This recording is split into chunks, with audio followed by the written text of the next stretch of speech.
Hello, my lovelies. I hope you're all well. Story coming out of Germany.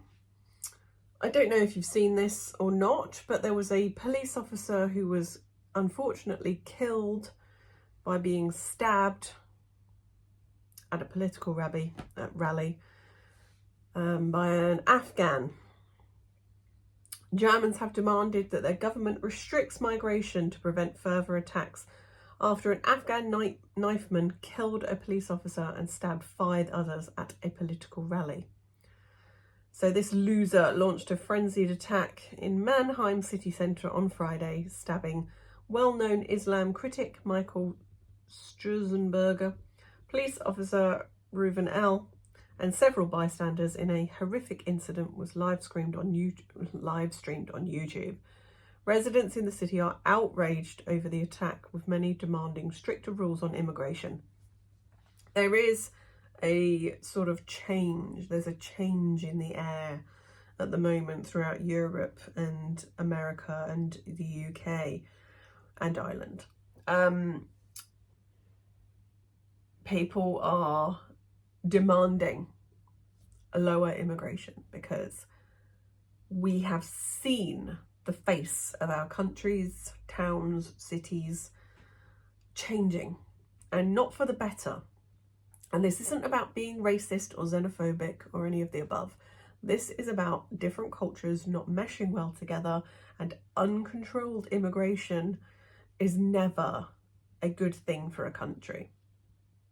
It's never a good thing. Julia, 27, said her opinion on migration had changed following the deadly stabbing. Well, and she's right in the sort of age group of the sort of liberal white woman syndrome of refugees welcome, you know. I'm now a lot more aware of the dangers of Islamist terror after what happened on Friday, and it made me think we might need to draw a line to restrict immigration and decide whether people actually need asylum or not.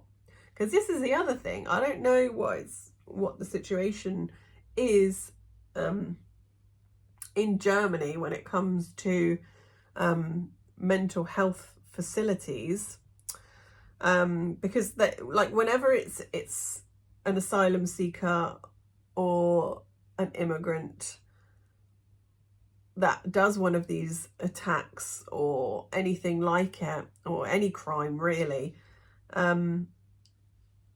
they always say, oh, they had mental health problems. And it's like, okay, so we need to bring back the insane asylums then, right? If there are so many of these people that are a danger to society like this, then they can't be out on the street, right? Like, honestly, care in the community, I think, is a bit of a failed experiment.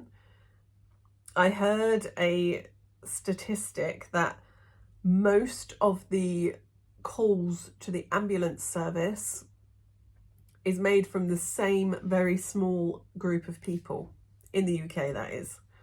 That it's the same few people constantly calling 999 and taking up the time of the operators and the ambulance crews, because they have mental health problems, not because they're actually hurt. And so they're taking up resources that are needed for people that are hurt. Whereas if they were in a facility where people were looking after them, then you wouldn't have that, right? It makes me increasingly angry as well that our society is so open to migrants and takes everyone in, but then there's people who are radical and violent, so much so that a police officer gets killed. It's truly shocking. Even the left-leaning Green Party, after years of urging Germany to take in more asylum seekers, is calling for tougher measures against Islamic extremists. Leader Ricarda Lang urged decisive action on the ARD talk show and acknowledged her party's previous reluctance to confront the issue head on. Yeah, head in the sand, right? Diversity is our strength, all that nonsense. She said, Islamism is the enemy of a free society, and it must be treated as such and must be combated. In terms of security policy and society as a whole, there can be no excuses, no justifications. Well, to hear this from a Green politician, the mood in Germany must have really, really shifted, because Greens don't talk like this about immigration or Islam. They just don't. In a notable move, Lang also called for the closure of the Islamic Center in Hamburg, a place she described as a hub for radical ideas. She added, "I still can't understand why it's still open." Frustrated pensioner Rolf said that he thinks that Germany and its government will be outraged over the death of Reuven L. for a week, but will return to normal after, with no changes to be made following the brutal attack. Yeah, every time there's an Islamic terror attack in the UK, we just get people playing Oasis Don't Look Back in anger and being told, just don't blame all Muslims. Don't blame all Muslims. And it's like, we're not blaming all Muslims, but it is always Muslims, right? We're told this, that far-right terror is the thing to be scared of in this country. And it's like, when was the last time you knew of someone on the far right committing anything? It just doesn't happen. We don't really have a far right. Like, there's no far right groups even in existence. You have right-wing political people, obviously, but that's fine. And even if you are far right, who cares? You're entitled to your opinion, the same as the far left are.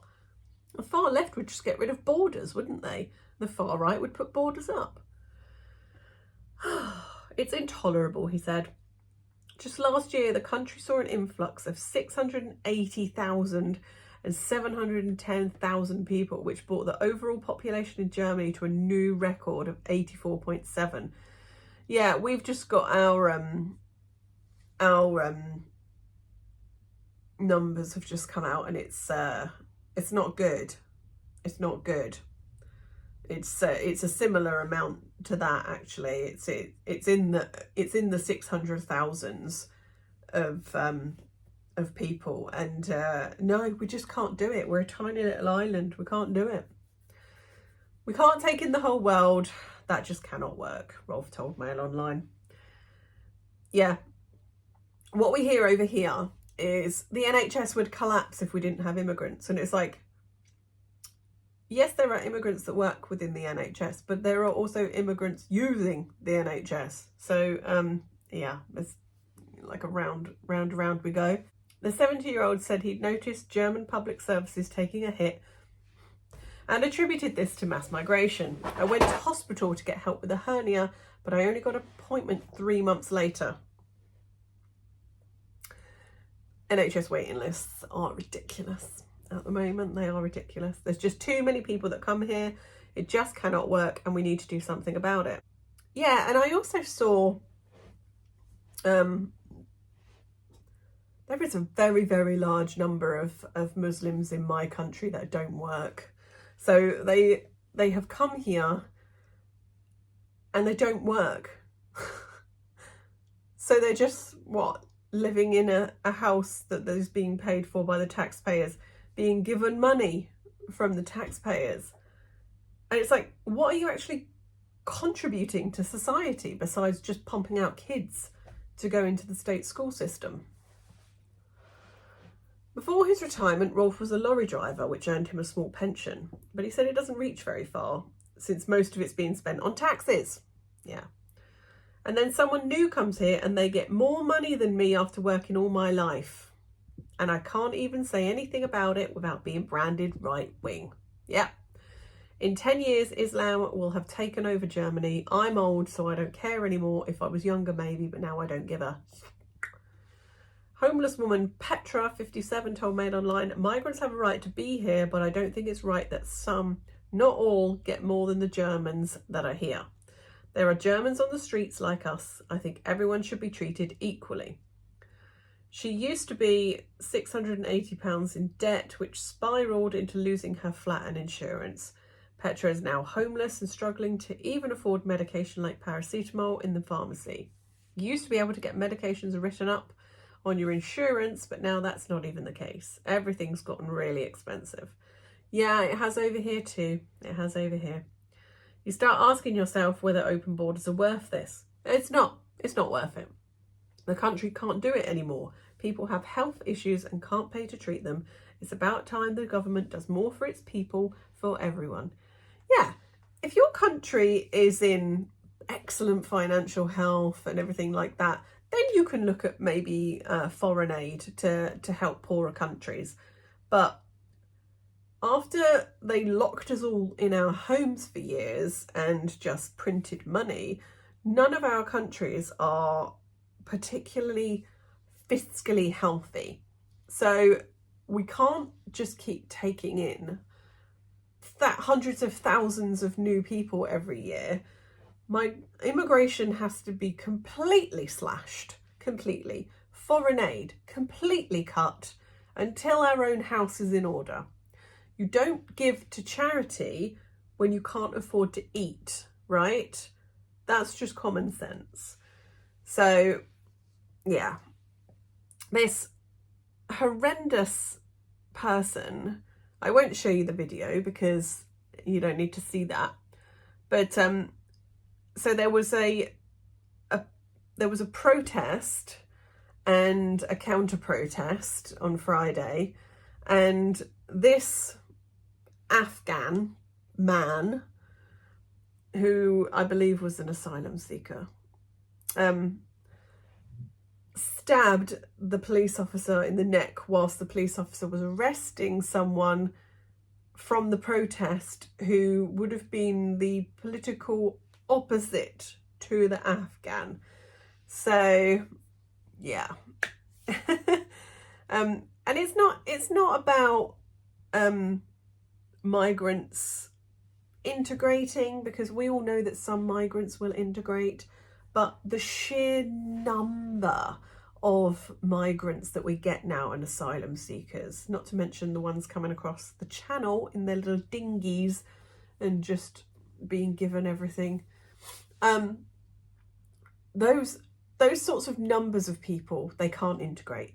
What happens is that they'll live in their own little communities within a town or a city, mostly the cities, let's face it, and just never integrate with society. Sometimes the women don't even learn to speak English, so they can't work, they can't be productive, they can't contribute to society in any meaningful way, and they just take, and people have had enough.